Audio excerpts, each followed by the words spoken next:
Sí, doctor, sí se logra visualizar. Listo. Vamos a empezar con la clase. Estén bastante atentos. De acá van a venir bastantes preguntas para su parcial. Y por favor, el que no está con su cámara encendida, voy a estar preguntándoles, ¿ya?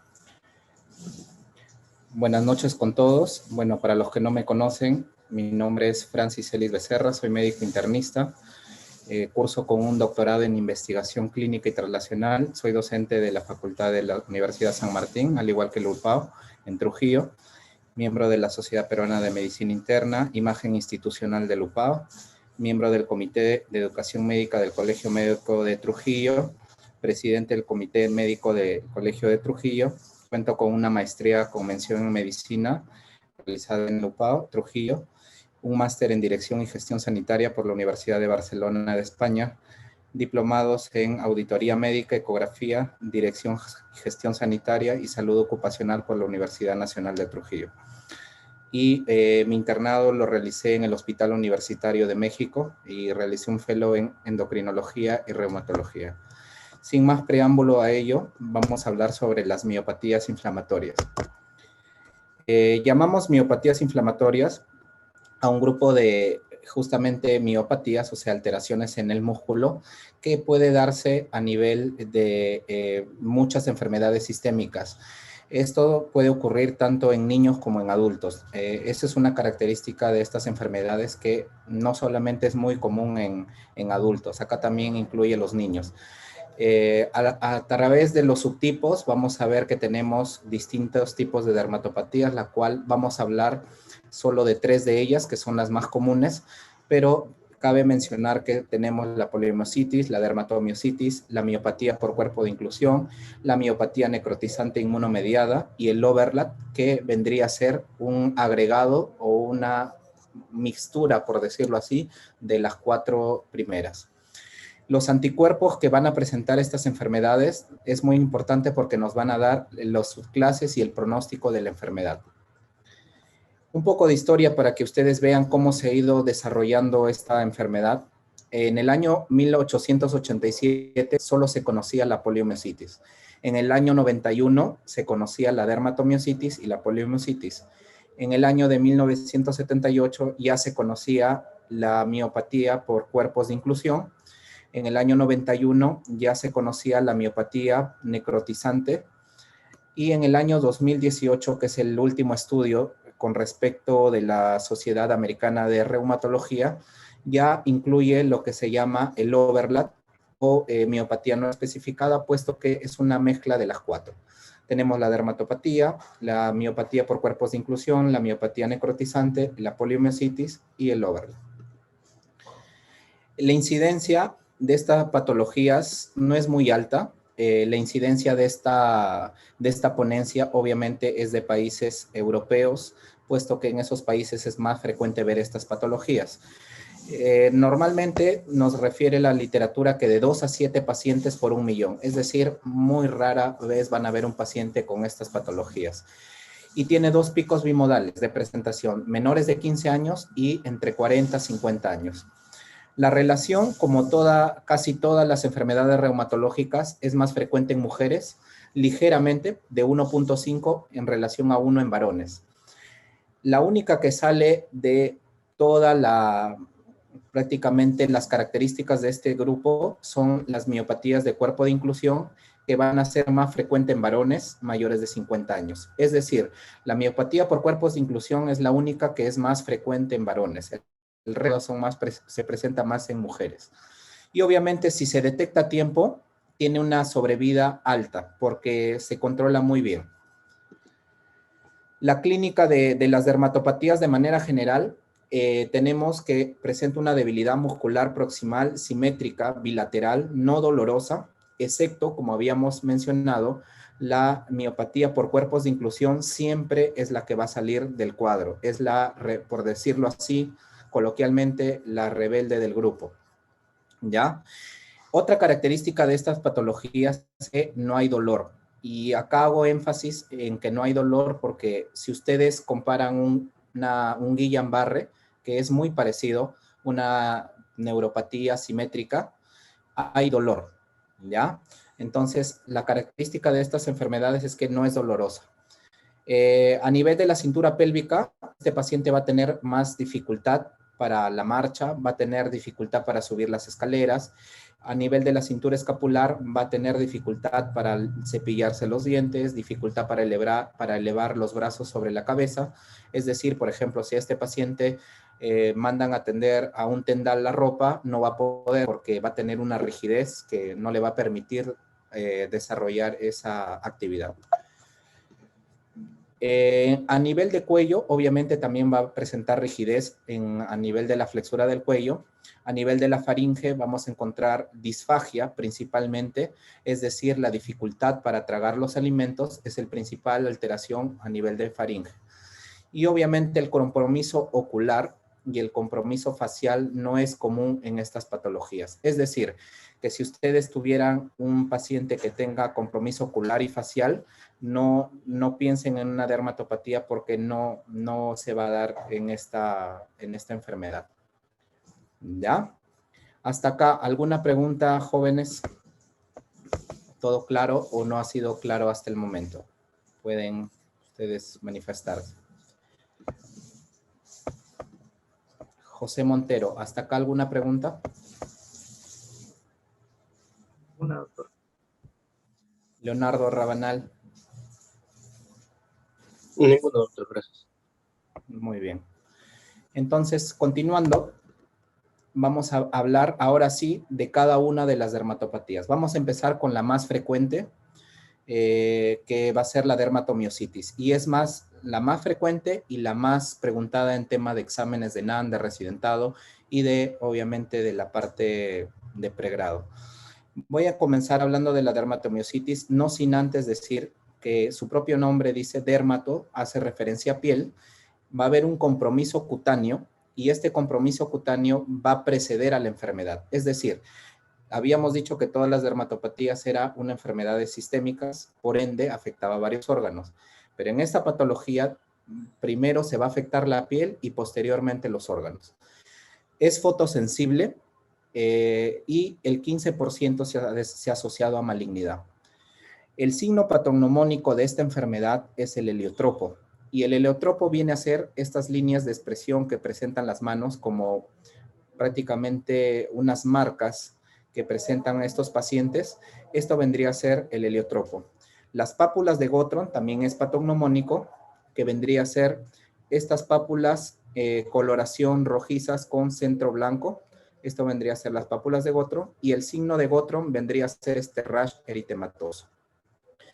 Si ustedes si es que no han llevado ya la teoría del lupus, el lupus también presenta un exantema malar, pero a diferencia de los pacientes con dermatopatías, el lupus respeta el surco nasogeniano.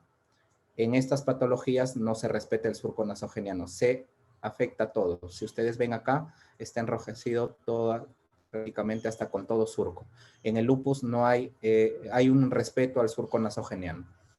Entonces, acá tenemos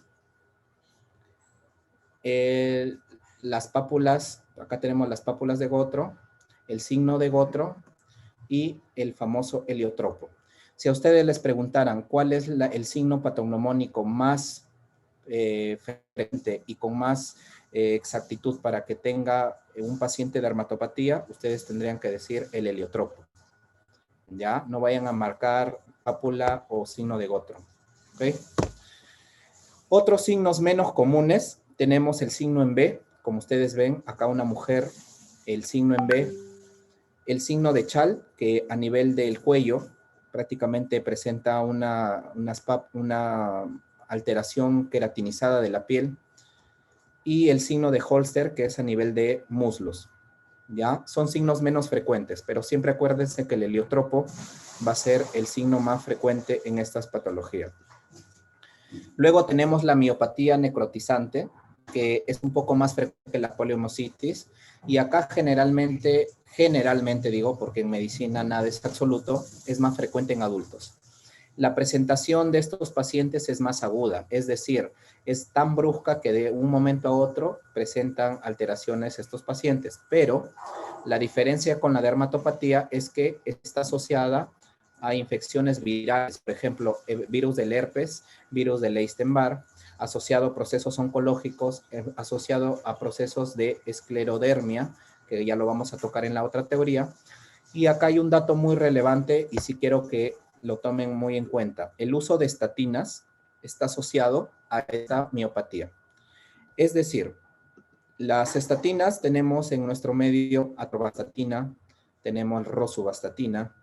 Entonces, ustedes saben que ese medicamento, creo yo, a pesar que ustedes están en pregrado, en algún momento en su vida lo han tenido que escuchar, ya que algún familiar de repente lo ha podido usar, ¿no?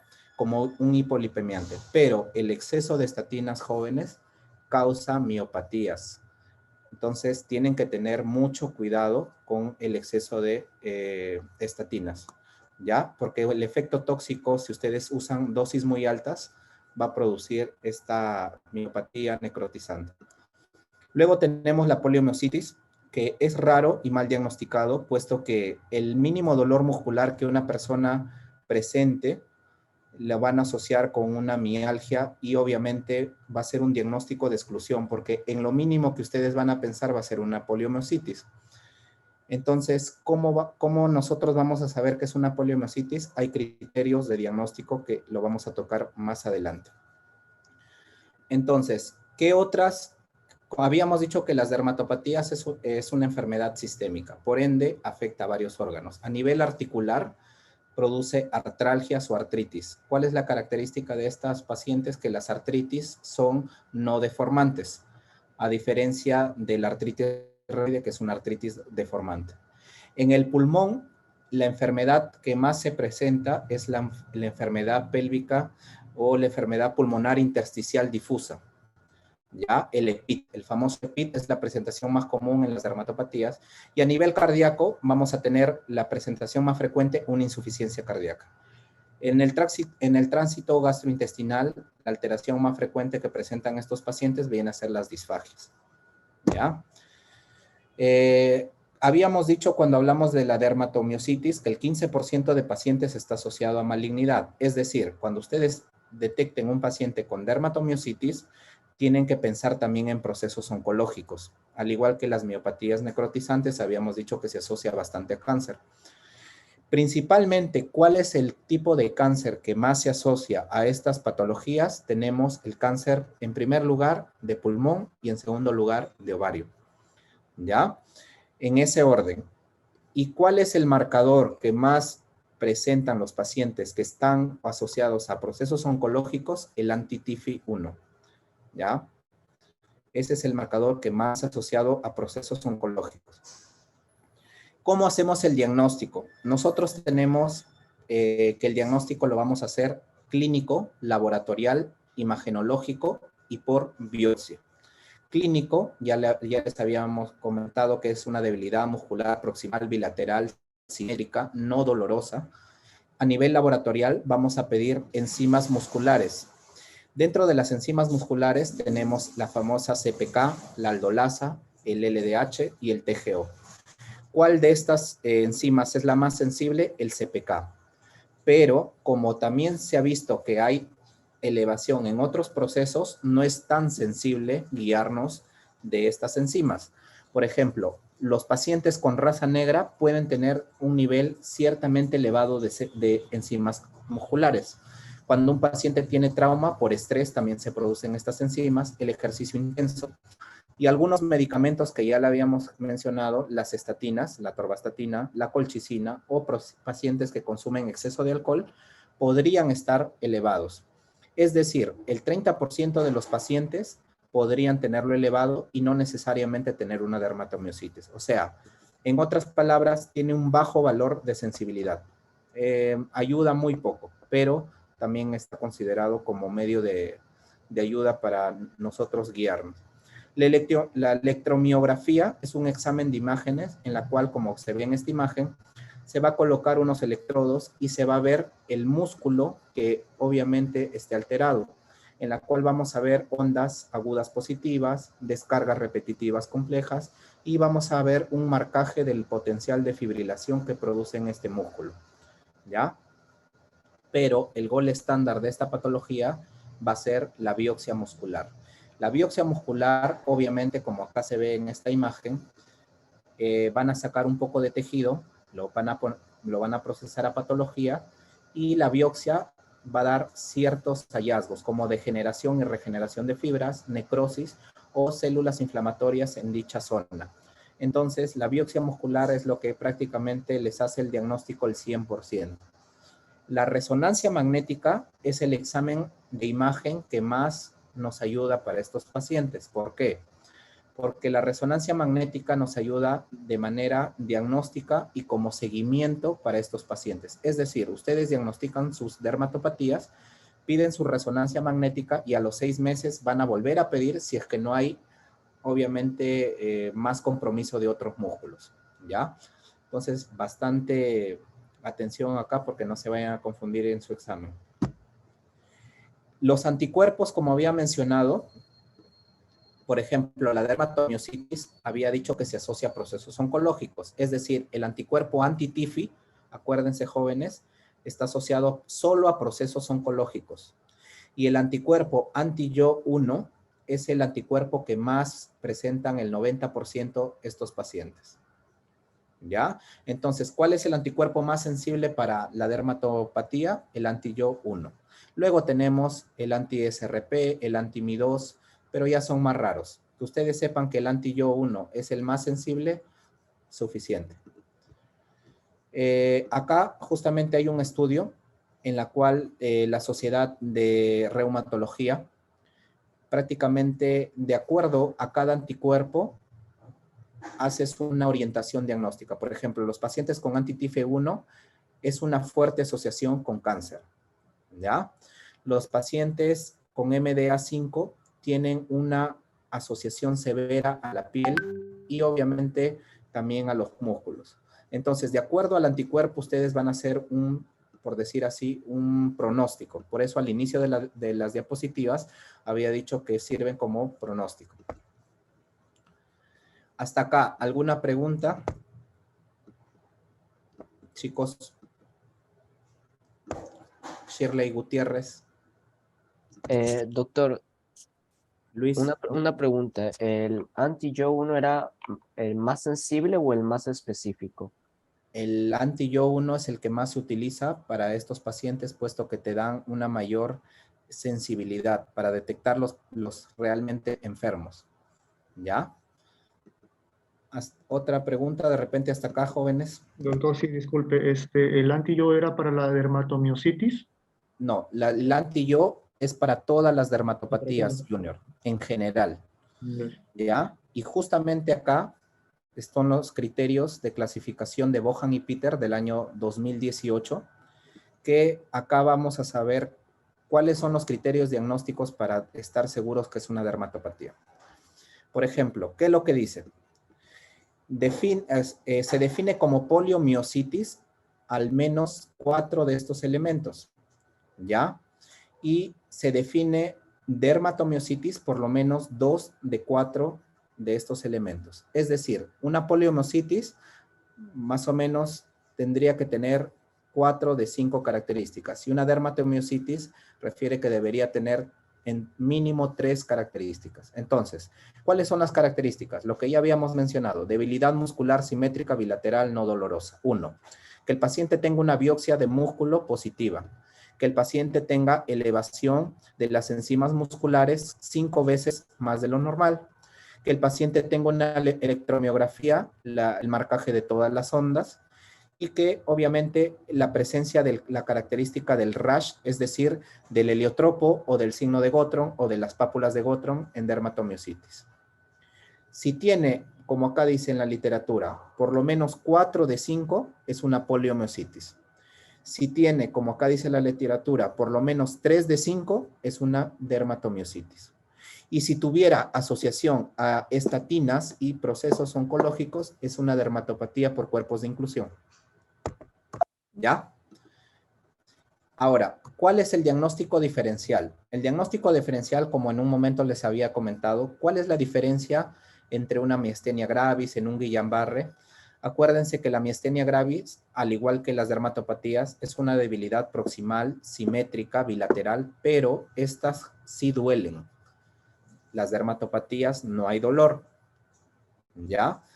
Infecciones por VIH, toxoplasmosis que podrían asimilar una dermatopatía. Es decir, como verán, hay muchas causas que podrían hacernos pensar en estas enfermedades, pero ustedes tienen que tener necesariamente su biopsia, sus enzimas musculares, su característica de debilidad muscular bilateral simétrica no dolorosa, su electromiografía y su característica dermatológica en el caso de que ustedes piensen en una dermatomiositis.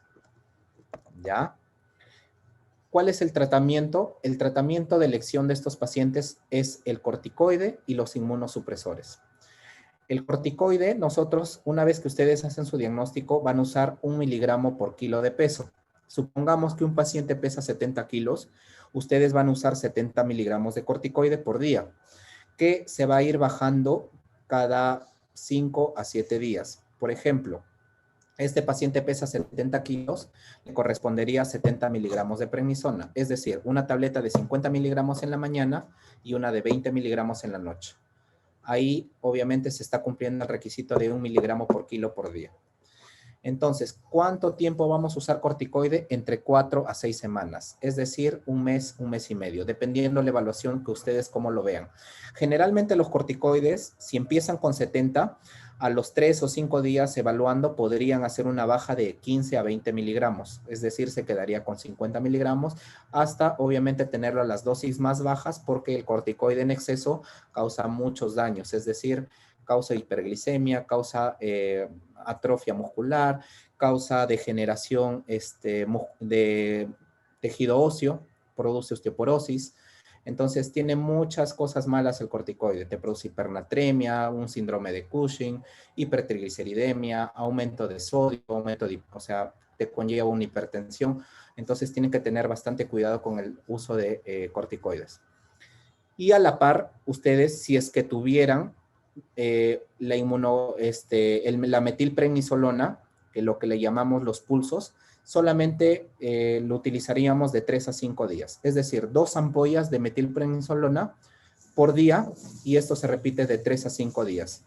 Pero si es que su paciente tiene falla renal, solamente usaríamos 500 miligramos, es decir, una ampolla al día.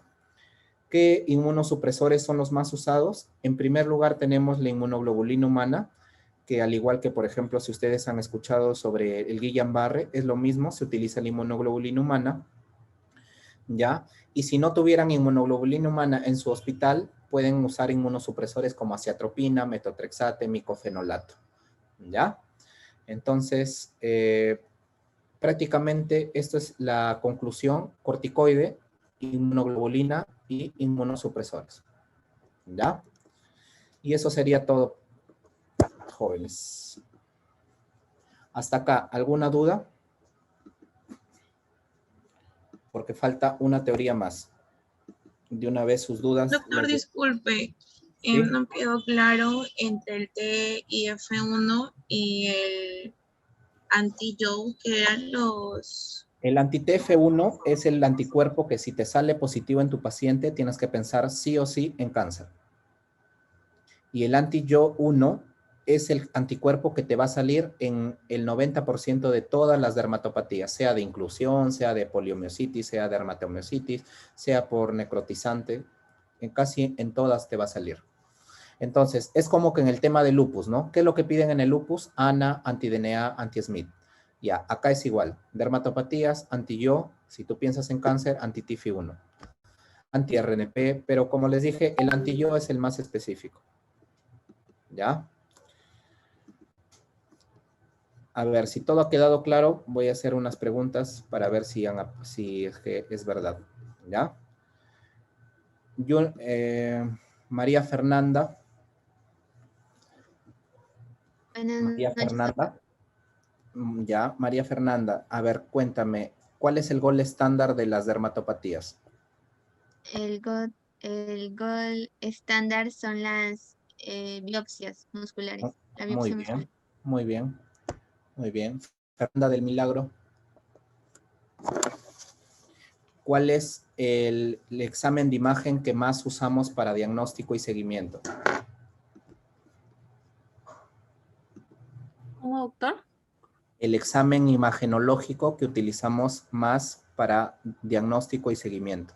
La resonancia magnética. Muy bien. La resonancia magnética de músculo, ¿ya? Completo, porque hay resonancia magnética cerebral, resonancia magnética, ¿ya? Resonancia magnética muscular. Astrid, ¿cuál es la característica clínica de los pacientes con dermatopatías? Astrid Vanessa.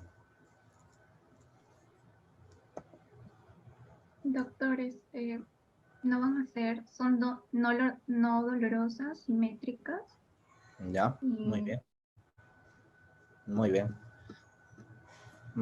Alexander Becerra. Sí, doctor, dígame. Ya. ¿Cuál es el tipo de dermatopatía que se asocia mayormente a procesos oncológicos? Habíamos hablado, te ayudo, de la dermatomiositis, de la poliomiositis, de la dermatopatía de cuerpos de inclusión, de la dermatopatía necrotizante. La necrotizante, doctor. Muy bien, muy bien. ¿Y cuál es el anticuerpo, Alexander? Anti-TF1, creo. Anti-TIFI-1. Anti-TF1, anti-TF1. Muy bien. Marcia Jimena. Buenas noches, doctor. Buenas noches, Marcia. A ver, ¿cuál es el tratamiento de elección de estos pacientes? Glucocorticoides durante un mes o mes y medio. Prednisona. Ya, muy bien. Segundo escalón.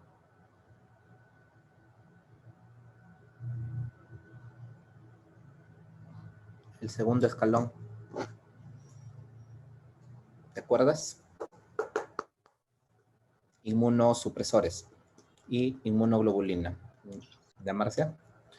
Muy bien. Muy bien, chicos. Creo que ha sido una teoría bastante sintetizada. Satisfecho de que por lo menos la mayoría ha entendido. Y de acá, si ustedes han entendido bien esta teoría, les aseguro que van a resolver las 2 preguntas que he enviado para su parcial. Con todo lo que hemos hablado, de ahí va a salir sus preguntas. ¿Ya? Ahora voy a empezar la otra teoría. Por favor, me avisarían si es que se logra ver. Les pediría de gran favor.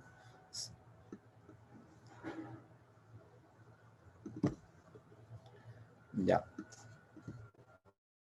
¿Se ve? Sí, doctor. Sí, doctor.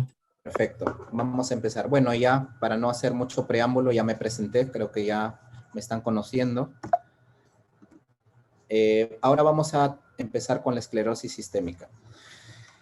Sinceramente, jóvenes, como médico internista, lo que más van a ver ustedes en algún momento como médicos generales va a ser de repente una esclerosis sistémica. Como han visto, las dermatopatías es bien difícil diagnosticar porque, en primer lugar, no van a tener una biopsia en su hospital a la mano. Segundo, no van a tener electromiógrafo. Y obviamente se les va a hacer más difícil. Pero en esta patología sí me interesaría que ustedes tengan bastante atención porque les va a servir en su vida como profesionales de la salud. ¿Ya? Entonces, ¿cómo definimos la esclerosis sistémica? Se define como un engrosamiento cutáneo, a lo que le llamamos esclerodermia, y fibrosis de los distintos órganos internos. Es decir, como su propio nombre dice, sistémica, hace mención a varios órganos, pero la característica de esta enfermedad es que va a haber un engrosamiento cutáneo, que lo que llamamos esclerodermia, y fibrosis de todos los órganos que se vean afectados. Esa es la definición más sintetizada. ¿Cuál es la epidemiología de estos pacientes? Es un poco, como les dije, más común que las dermatopatías, es decir, 250 personas por millón de habitantes. Entonces, es un poco más relevante, ¿no? Obviamente que esta literatura, jóvenes, es sacada de países americanos, del continente de América del Centro, ¿no? Estados Unidos, México, o países europeos, puesto que en el Perú muy poca evidencia se tiene sobre este tipo de pacientes, ¿ya? Es más frecuente, como en todas las enfermedades reumatológicas, en pacientes mujeres, ¿ya? Es más frecuente en pacientes mujeres y la edad de promedio de presentación acá sí son más de un promedio de 50 años de edad. Es frecuente en mujeres blancas, pero en mujeres blancas refiere la literatura que podría ocurrir en menos de 50 años. Por eso es que he puesto esta imagen de esta chica que tiene menos de 50 años, obviamente es evidente, y es de raza blanca, ¿no? Y en afroamericano también es muy frecuente en más jóvenes, pero la edad de presentación más frecuente, ustedes siempre piensen en pacientes de 50 años. Los factores de riesgo tenemos múltiples. Dentro de uno de ellos tenemos la exposición al sílice. Pacientes que trabajan por ejemplo, en zonas donde hay exposición a sílice, por ejemplo, van a tener un 3 a 5% predisposición a que tengan esta enfermedad. ¿Cómo se presenta, cuál es la presentación o el tipo de clasificación de la esclerodermia? Tenemos la esclerodermia localizada y la esclerodermia sistémica. Dentro de la localizada tenemos la tipo morfea, la tipo lineal, la tipo PAP de SAP o también llamada en latigazo. Y dentro de la esclerosis sistémica tenemos la cutánea limitada y la cutánea difusa. ¿Ya? Entonces son dos tipos, localizada o sistémica. Dentro de la localizada la más frecuente es la morfea. ¿Ya? Dentro de la esclerosis sistémica sí es muy frecuente ambas, ¿ya? Con una ligera predisposición más a las que son limitadas, ¿ya? ¿Cuál es el mecanismo fisiopatológico? El mecanismo fisiopatológico se debe principalmente en estos 4 pilares. Una injuria vascular, autoanticuerpos, una vasculopatía obliterativa y una activación de los fibroblastos. Cuando se unen estas 4 noxas, o una de ellas, va a producir disfunción del endotelio y va a producir una cascada de inflamación dentro del endotelio. Es decir, va a haber interleuquina 2, interleuquina 6, 8 y factores que van a activar autoanticuerpos y van a producir procesos de destrucción, y los fibroblastos al activarse van a producir acumulación de colágeno, es decir, van a producir, en otras palabras, fibrosis. ¿Ya? Los 4 pilares de la fisiopatología son injuria vascular, autoanticuerpos, vasculopatías obliterativas y la fibrosis. El cuadro clínico empieza, ustedes, ¿cuándo sospechar de una esclerosis sistémica? El principal síntoma o signo, en este caso sería el signo, porque este es un signo que se produce en primer lugar en estos pacientes, es el fenómeno de Raynaud. Si en algún momento lo han escuchado, es muy importante que ahora lo aprendan, porque eso les va a definir un 80-90% su diagnóstico de esclerosis sistémica. Otro de ellos va a ser el compromiso cutáneo. Habíamos dicho que eso se llamaba esclerodermia, entonces se va a producir compromiso cutáneo. Y obviamente que hay una enfermedad sistémica. Acá hay una imagen muy agradable en la cual vemos cómo inicialmente podemos diagnosticar una esclerosis sistémica. Primero, un compromiso cutáneo, es decir, los famosos puffy fingers, es decir, los dedos en salchicha, asociado a un Raynaud y asociado a los anticuerpos, nos harían un diagnóstico prácticamente ya definido muy tempranamente, que es lo ideal. Pero cuando ustedes no diagnostican en este escalón, el paciente va a empezar a tener a nivel de la piel fibrosis, atrofia, daño cardíaco, daño pulmonar, daño renal y a nivel del digitalizado, úlceras renales. Entonces, es importante que ustedes diagnostiquen acá, jóvenes. Cuando ustedes ven un Raynaud, cuando ustedes ven los dedos en salchicha y obviamente acompañado de su marcador, que el más sensible es el ACA, ¿ya? ACA es el más sensible en estos pacientes. Ya eso más adelante lo vamos a tocar para que ustedes también lo vean. Entonces, cuando hay un compromiso vascular, va a haber, como habíamos dicho, la vasculopatía obliterativa va a producir en las arterias periféricas un proceso de insuficiencias, ¿no? A nivel orgánico va a producir hipertensión pulmonar, crisis renales y el famoso fenómeno de Raynaud. El fenómeno de Raynaud acá vemos, por ejemplo, en la imagen, como dicen, una imagen habla más que 100 palabras, nunca se van a olvidar viendo esta imagen. El Raynaud tiene 3 fases, jóvenes, y acuérdense de esta mnemotecnia para que nunca se olviden, el famoso PCR.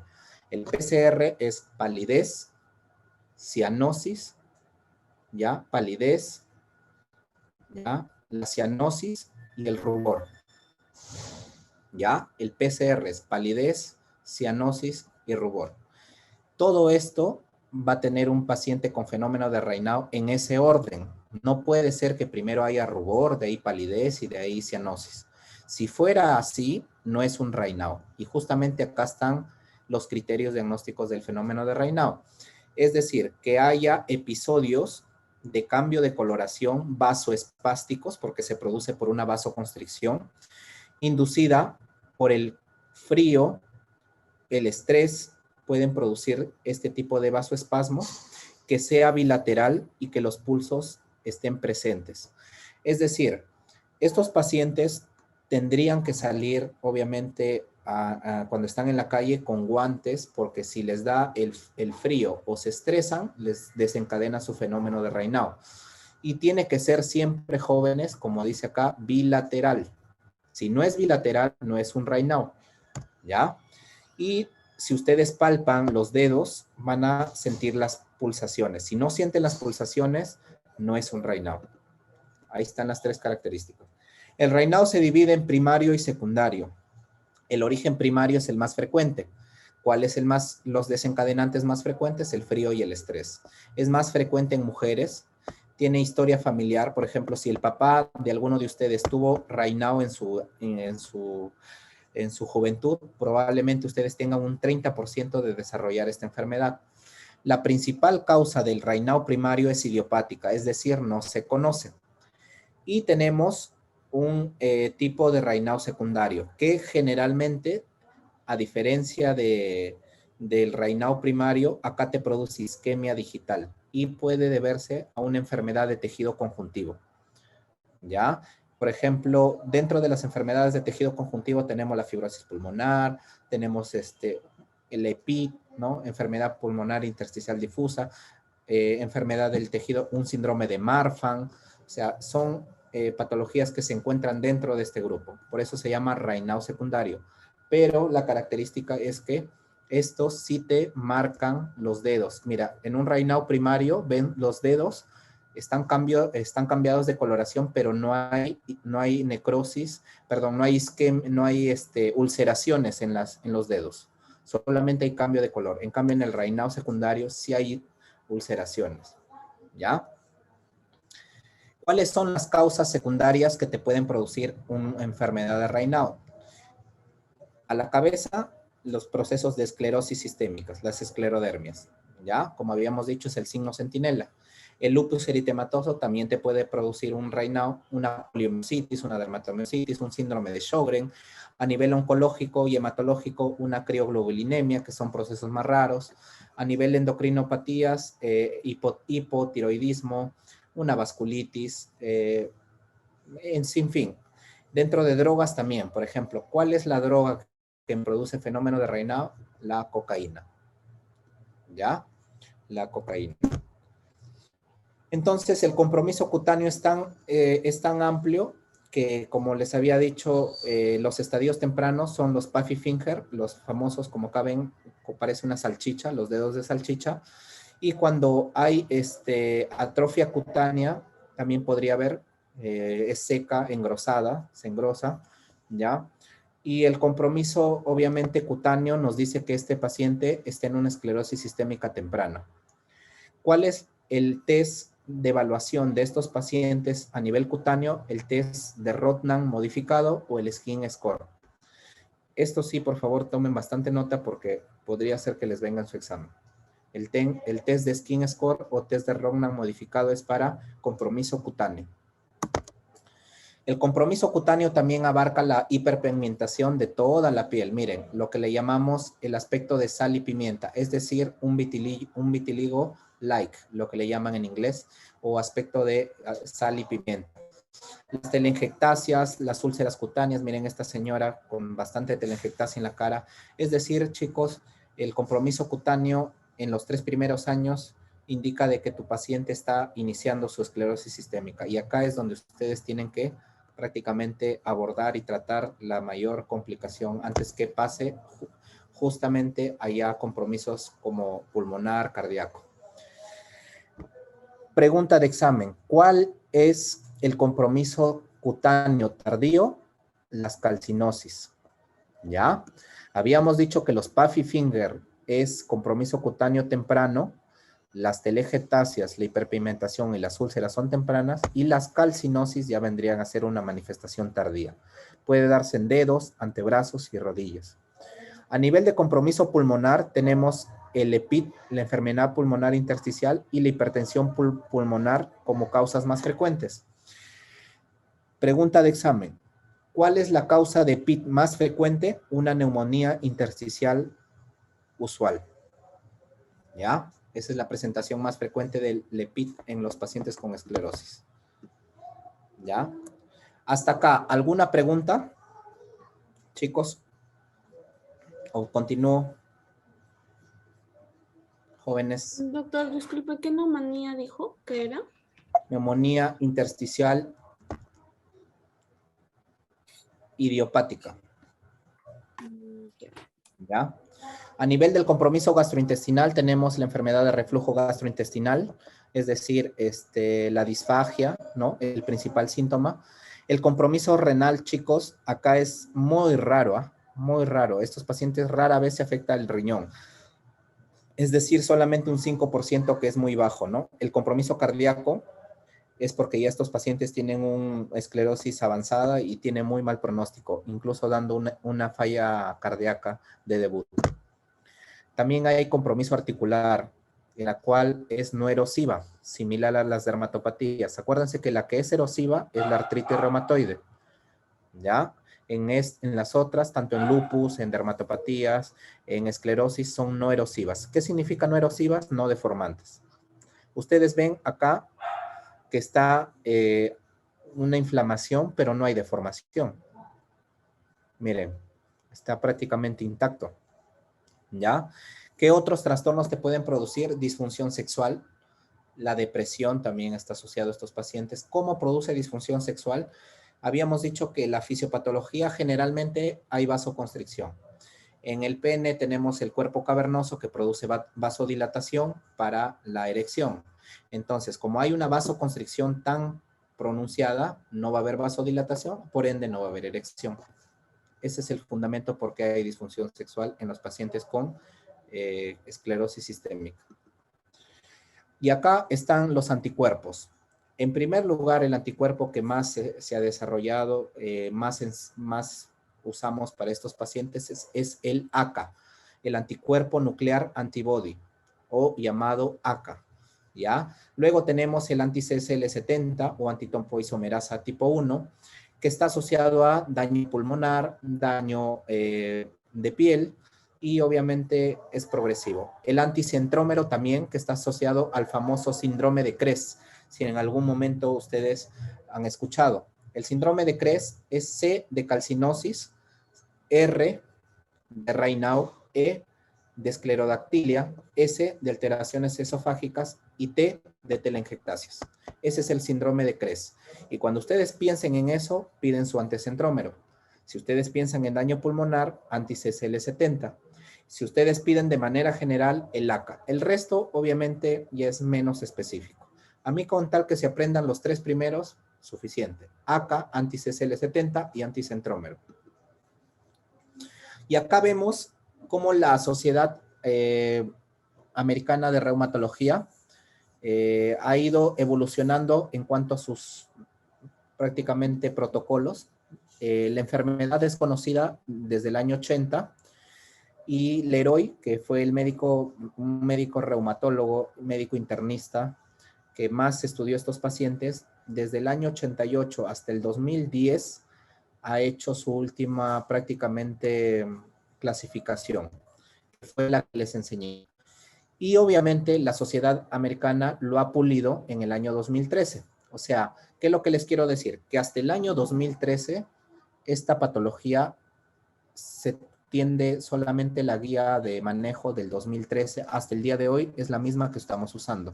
No hay otra actualización, es decir, ustedes pueden leer la misma guía del 2013 hasta ahora, va a ser lo mismo. Entonces, el EULAR, ¿qué es lo que nos dice? Da unos ítems que te da una puntuación. Y toda esta puntuación nos dice que mayor a 9 nos hace un diagnóstico definido de una esclerosis sistémica. Estas puntuaciones, jóvenes, lo pueden encontrar ustedes también en su celular, los que tienen Samsung en su Play Store o en los que tienen Apple en su App Store. Le colocan clasificación CSC, perdón, y ustedes pueden tener esto y a su paciente ustedes sacarle, ya sea con su teléfono, su puntuación, y si obviamente tiene más de 9 puntos, ustedes ya diagnosticaron su esclerosis sistémica. Las herramientas que nos da ahora el Internet nos ayuda a tener todo esto, porque que se lo aprendan todo es bien tedioso, ¿no? Entonces, por ejemplo, que el paciente tenga esclerosis cutánea en ambas manos es el criterio suficiente para que este paciente ya ustedes tengan su diagnóstico ya, porque les da una puntuación de 9 puntos. Pero ojo, aparte de esta esclerosis cutánea, tendrían que asociarlo ustedes a su fenómeno de Raynaud. Si tienen eso, ya es esclerosis. Luego tienen, pues, lesiones en la punta de los dedos, telangiectasias, alteraciones de capilaroscopía, hipertensión pulmonar, los anticuerpos, el anticentrómero, anti-CCL70, ¿no? El ACA, ¿no? Te dan 3 puntos, ¿no? ¿Por qué es importante esa puntuación, chicos? Porque de acuerdo a eso, ustedes van a hacer la clasificación si su paciente está en leve, moderado y severo. Si ustedes tienen una puntuación de 10, el primer fármaco que nos menciona usar es el metotrexate. Si el metotrexate no nos ayuda mucho, ustedes usan micofenolato mofetilo, ¿ya? Si ustedes tienen una moderada, igual metotrexate, micofenolato mofetilo y ciclofosfamida. Si tienen una severa, ya no empiezan con metotrexate, un micofenolato mofetilo. Entonces, acá les puede venir un caso clínico en su examen con una puntuación, supongamos, de 28. ¿Cuál es el fármaco de elección? Metotrexate. Una puntuación de 32, micofenolato. Ahí cambia la cosa. ¿Ya? Entonces, apréndanselo bastante este cuadro, por favor. Particularmente, como me había presentado, curso actualmente un doctorado en investigación clínica. A mí me gusta hacer bastante investigación, por ende reviso bastantes artículos. Y les voy a transmitir este artículo que es del prácticamente 2022, de febrero del 2022, en la cual menciona de que la efectividad del micofenolato mofetilo en los pacientes con esclerosis sistémica. Actualmente, jóvenes, si ustedes leen su libro y las guías, lo toman al metotrexate como primera línea. Pero ahora, esto es de reciente, ya no es el metotrexate de primera línea, ahora es el micofenolato mofetilo. Y les pongo esto no tanto por el tema académico de su examen, porque para su examen les van a tomar lo que está en los libros, ¿no? Metotrexate, micofenolato.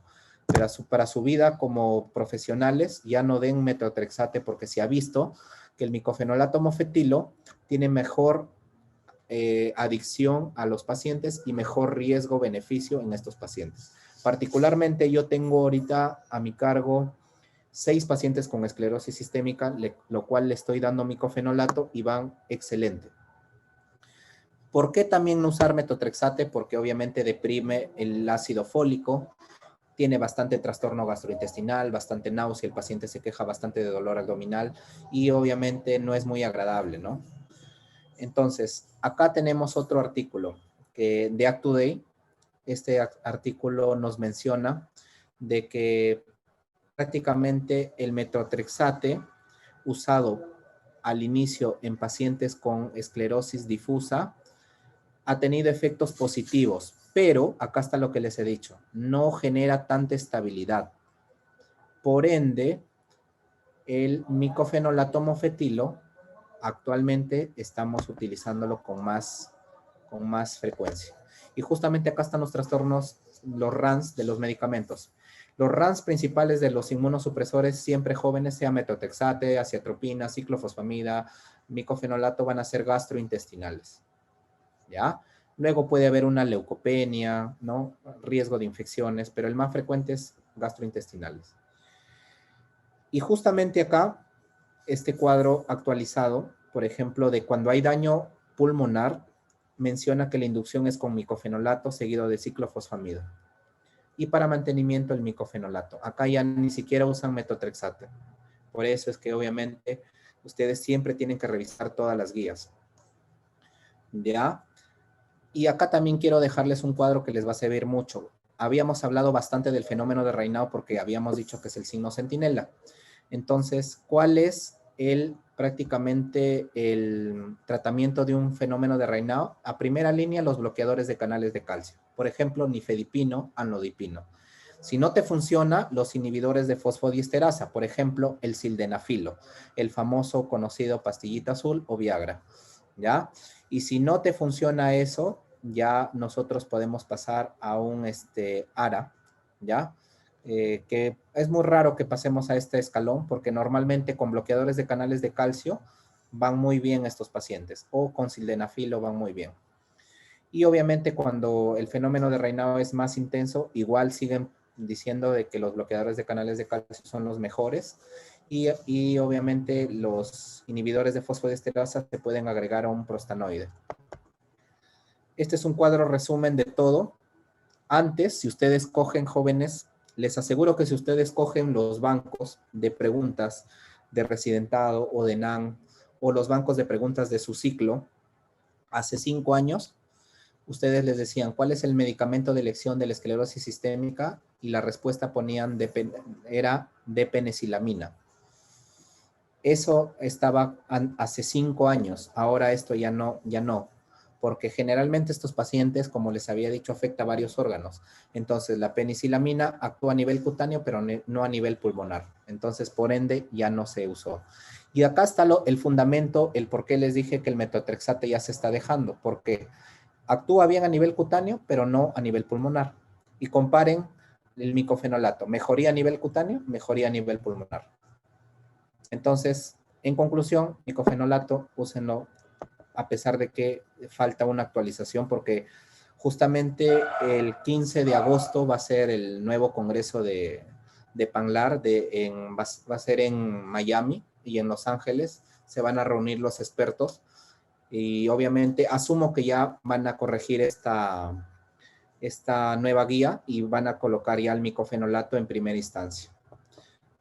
Y eso sería todo, jóvenes. ¿Hasta acá alguna duda? Pienso que he tratado de hacerlo lo más sintetizado, chicos, porque esclerosis es un montón, pero con lo que les he dicho basta y sobra tanto para su vida profesional como para sus exámenes, ¿no? Que es, creo yo, lo que más les interesa a ustedes. Aunque debería interesarles también que aprendan, pues, ¿no? Entonces, a ver, Antón. Pregunta, ¿cuáles son los marcadores laboratoriales o anticuerpos que más se usan en los pacientes con esclerosis sistémica? 3, mencioné 3. El anti-SCL7. 70, ¿ya? El 70. Y el otro no lo recuerdo. Me falta uno. El anti-CCL70 y el anticentrómero. Anticentrómero, ¿ya? Muy bien. ¿Cuál es, Jennifer Mariel? ¿Cuál es el tratamiento de elección de los pacientes con esclerosis sistémica? Micofenolato. Micofenolato. Pero para tu examen vas a marcar metotrexate. Metotrexate. Ajá, para tu examen. Para tu examen, pero ya no se usa mucho metotrexate. Ya les puse los artículos que son hace un par de días. Y justamente en este congreso de reumatología iba a ir, pero ya se me complicó el viaje porque iba a ir a Miami. El año pasado fue en Portugal y estuve justamente en ese congreso y por eso es que ahí nos actualizamos bastante en estas guías, ¿no? Pero bueno, a ver, otra pregunta. Marcia Jimena, la lesión dermatológica inicial de los pacientes con esclerosis sistémica, ¿cómo se llama? La centinela o la cutánea inicial. ¿Cuál? La centinela es el fenómeno de Raynaud y la cutánea inicial es los dedos de Stitch. Exacto, llamado Puffy Fingers. Ustedes en su examen probablemente esté como Puffy Fingers, sino que en español dedos de salchicha, ¿no? Muy bien. José Montero, ¿cuál es la manifestación cutánea tardía en los pacientes con esclerosis sistémica? José Montero.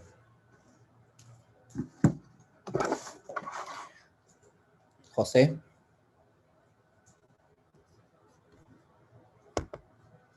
José, ¿estás por ahí? Hola, José. ¿Sabes o no sabes? No estás, ¿no? Porque si no contestas, no te tomo lista. Ah, sí, doctor.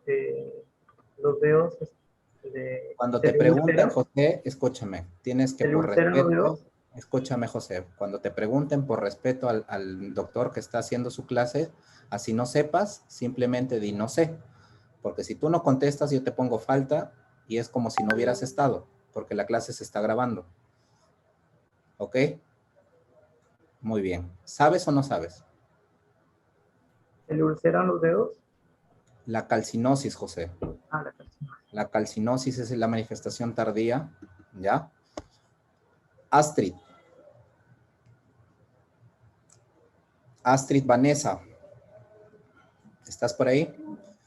¿Cuál es la manifestación pulmonar más frecuente de esclerosis sistémica? El EPI, la enfermedad pulmonar intersticial. ¿Ya? Dentro del EPID, ¿cuál había mencionado? La neumonía. ¿Neumonía qué? idiopática. Perdón, no te escucho bien, Astrid. La neumonía intersticial idiopática. Idiopática, muy bien, muy bien. ¿Chumio qué? ¿Cuál es la alteración gastrointestinal más frecuente en estos pacientes? La disfagia. Muy bien. Navarrete, ¿cuál es la alteración cardíaca más frecuente en estos pacientes? Navarrete Díaz. Sí, doctor. Buenas noches. ¿Cuál es la alteración cardíaca más frecuente en estos pacientes? ¿Vasculitis? No.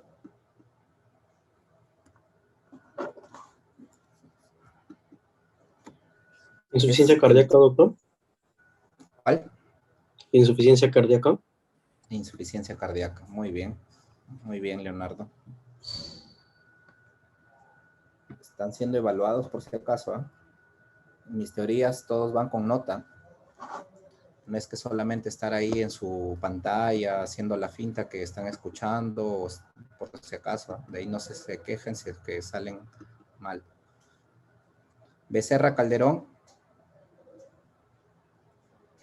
Doctor, buenas Buenas noches. A ver, dime. La esclerosis sistémica, ¿cuál es la cutánea más frecuente? Disculpe, doctor, no le escuché bien. ¿Puede repetir la pregunta, por favor? Dentro de la esclerosis sistémica había hecho una clasificación, ¿verdad? Ya. Dentro de la esclerosis había dicho que es localizada y sistémica. Y sistémica. En la localizada está la morfea, la lineal y la del latigazo, y la morfea es la que mayor presencia tiene. Excelente, muy bien, Becerra. Muy bien, chicos, ¿ah? Por lo menos la mayoría creo que sí he entendido. Y para terminar la clase, Pierre Martínez. Ah, no, Pierre y Esteban, de acá le voy a preguntar. Pierre, ¿cuál es el tratamiento de elección del fenómeno de Raynaud?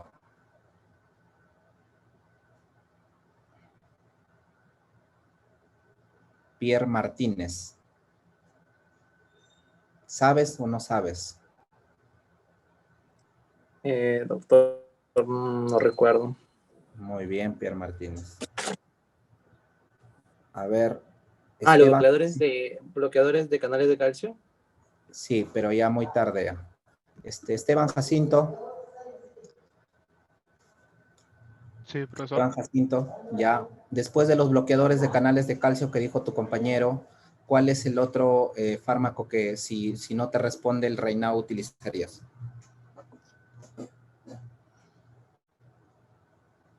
¿Sabes o no sabes? Para ganar tiempo. ¿Te acuerdas o no te acuerdas? Esteban, rápido. Inhibidores de fosfodiesterasa. Inhibidores de fosfodiesterasa. ¿Cómo cuál? El Sildenafil. No recuerdo. Pues. ¿No has estado en clase, Esteban? ¿Has escuchado la clase para empezar? Sí. Ya, a ver, dime, ¿cómo haces el diagnóstico de la esclerosis sistémica? ¿Qué anticuerpos pides?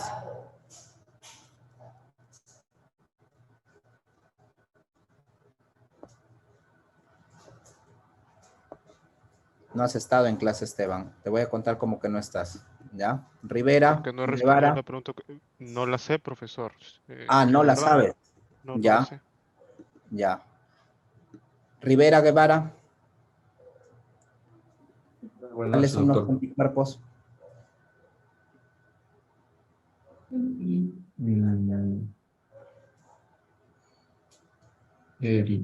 No lo recuerdo tampoco, doctor. Muy bien.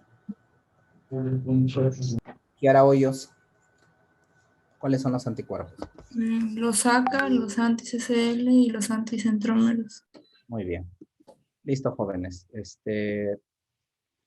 La próxima clase conmigo va a ser el día miércoles sobre reumatismos extraarticulares. Creo que si no me equivoco esta es su última teoría o su penúltima, no lo sé, pero sería bueno de que la mayoría veo que sí estaba atento y con eso me conformo. Pero los que no están atentos, les sugiero por experiencia personal de los otros jóvenes que han jalado el ciclo, que estén más atentos porque yo suelo por lo menos preguntar en las teorías y mando unas notas de teorías a su coordinador. ¿Ya? Entonces, hasta el día miércoles conmigo, eso sería todo. Hasta mañana, jóvenes. Buenas noches. Hasta luego. Recording stopped.